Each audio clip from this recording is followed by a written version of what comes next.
Weche mag lwenje mag kit chwech e gwenge mag Wajir oyang ni inyayo kod timbe kod kido mag jodak mag gwengego. Nonro oyango ni achiel kuom pek madongo en chenro mar nasla majiwo yalo buche mag rocho ratich ji oko mar doho ka ijiwo jodak ochwal buche go ka obila ma ok yalogi e kind anyuola. Magi oyang e romo mar jokanyo manono rocho ratich oganda ahinya to neka mar wakeini makawo pach jopiny e gwenge ma opogore e pachoka. For today's deliberation with members of public, it has come out clearly that one of the causes of gender-based violence in this country is the issue of tradition, the entrenched cultural practices, which has made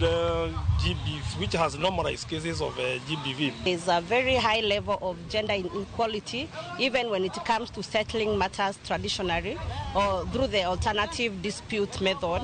which they are calling masla.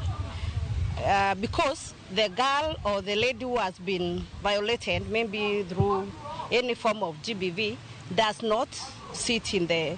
women do not sit in that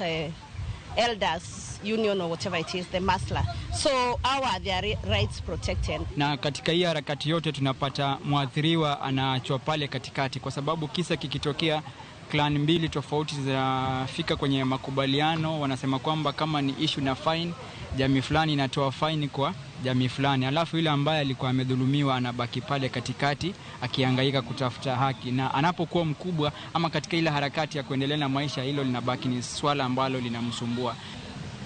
The cases must be taken to court and they are adjudicated through the normal process, and I'm happy that the elders have also agreed with us that they are, in spite of the alternative dispute resolution mechanism that they usually employ, there is also the need